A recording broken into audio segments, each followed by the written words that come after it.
Salut à tous, ici Sam de la chaîne Mission Prépa et pour Mister Prépa, on est reparti pour une vidéo économie qui va traiter des théories de Jean-Baptiste Say et notamment la loi des débouchés et ce qu'il entend par neutralité de la monnaie. Avant toute chose, je vous invite à cliquer dans le lien dans la description de cette vidéo parce que j'ai mis en place un kit de survie du préparationnaire, ce que j'appelle un kit de survie du préparationnaire qui va vous permettre de vous améliorer justement dans les trois matières qui selon moi sont les matières principales, c'est-à-dire l'économie, les maths et l'anglais. Pourquoi j'ai fait ce kit? Tout simplement pour vous aider, et c'est de manière totalement gratuite. Vous allez pouvoir justement vous allez améliorer en économie parce que je vous ai mis justement une fiche méthodologique de la dissertation. Je sais que ça pose problème à un certain nombre d'entre vous. En maths, ce que j'ai fait, c'est que je vous ai mis une fiche méthode sur un chapitre que je trouve important, et en anglais, je vous ai donné mes conseils et je vous donne gratuitement des sujets ainsi que des corrigés, donc en thème et en version. Donc, rentrons maintenant dans le vif du sujet de cette vidéo. Parlons justement de Jean-Baptiste Say et de ses théories. Jean-Baptiste Say, comme vous le savez peut-être, c'est un économiste du 18e, 19e siècle qui a écrit en 1803 son traité d'économie politique qui justement va être un succès fou parce qu'effectivement il va énoncer sa loi notamment très connue de la loi des débouchés, on l'appelle aussi la loi de Say, qui est très importante et qui va faire loi jusqu'à peu près 1929, donc la crise de 1929 qui va un petit peu contredire ces théories.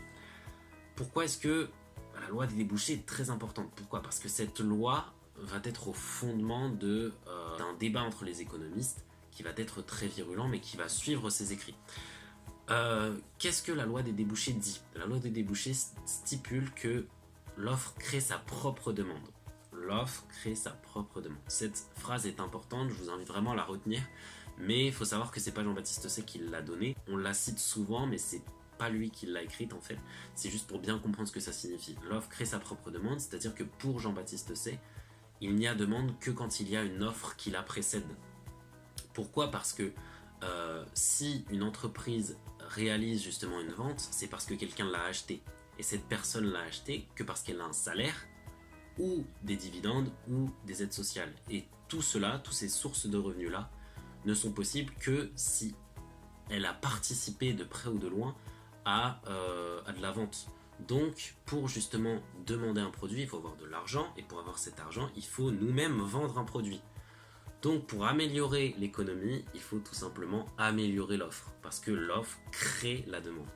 Donc c'est en tout cas ce que pense Jean-Baptiste Say, c'est ce qu'on appelle la loi de Say ou la loi des débouchés. Le postulat en fait de cette théorie est fondé notamment sur la neutralité de la monnaie. Qu'est-ce que ça signifie? Ça signifie que pour Say, il y a deux circuits en fait.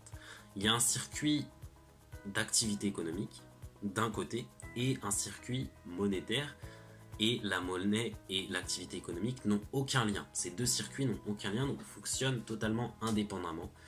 Ça signifie tout simplement que la monnaie n'a pas de conséquences sur l'économie réelle, mais la monnaie n'est utile que pour l'achat, que pour faciliter les échanges, parce que selon Jean-Baptiste Say, notre monnaie, nous l'utilisons uniquement pour acheter, pour consommer.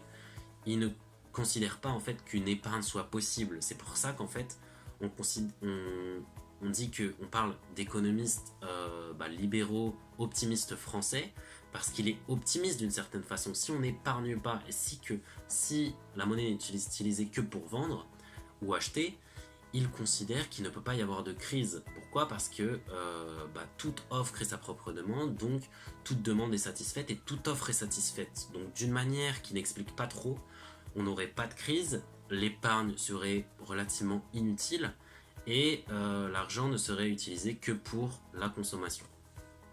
Donc tout ça fait qu'on qu'on l'a classé dans les optimistes français. Donc cependant, Jean-Baptiste Say va être confronté à un certain nombre de critiques. Quelles sont les conséquences de justement la loi des débouchés et est-ce qu'elle s'applique véritablement aujourd'hui?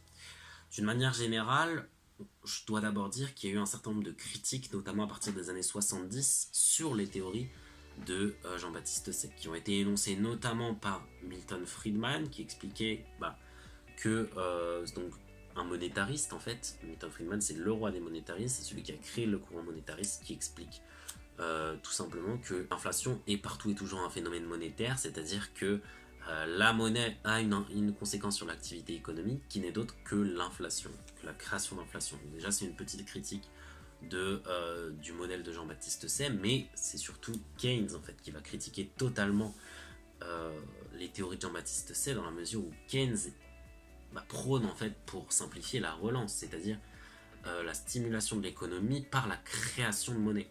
Donc en fait, c'est en créant, si vous voulez, des billets de banque, c'est en créant de la monnaie qu'on arrive justement, en satisfaisant la demande, à améliorer la condition de l'activité économique d'un pays.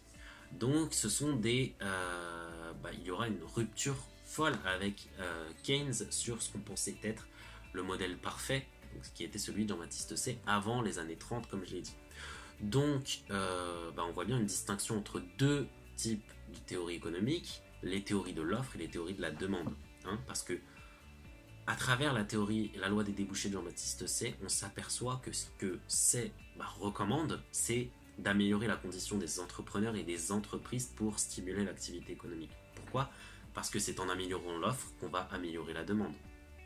Parce que toute offre crée sa propre demande. Et effectivement, ce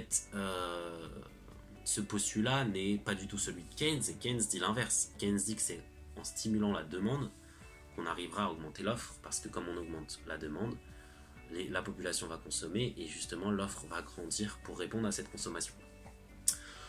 Donc deux modèles qui s'opposent, mais finalement dans la réalité on s'aperçoit que ces deux modèles-là ne font pas l'unanimité et qu'il y aura toujours des divergences sur ces théories. Ça reste que des théories économiques, mais elles sont utilisées et utilisables dans un certain nombre de contextes parce que justement elles vont être par la suite, notamment dans les années 70 et plus, au fondement d'un certain nombre de politiques économiques qui ont été menées donc de manière internationale.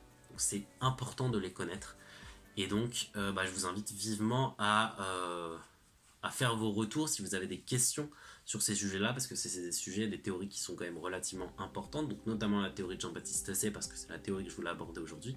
Mais si vous avez d'autres questions, ou si vous voulez d'autres vidéos sur la théorie monétariste par exemple, ou sur la théorie de Keynes, dites-le moi dans les commentaires, je répondrai à vos questions, et surtout n'hésitez pas à vous abonner, à partager cette vidéo et à l'aimer. Je vous souhaite bon courage et ciao.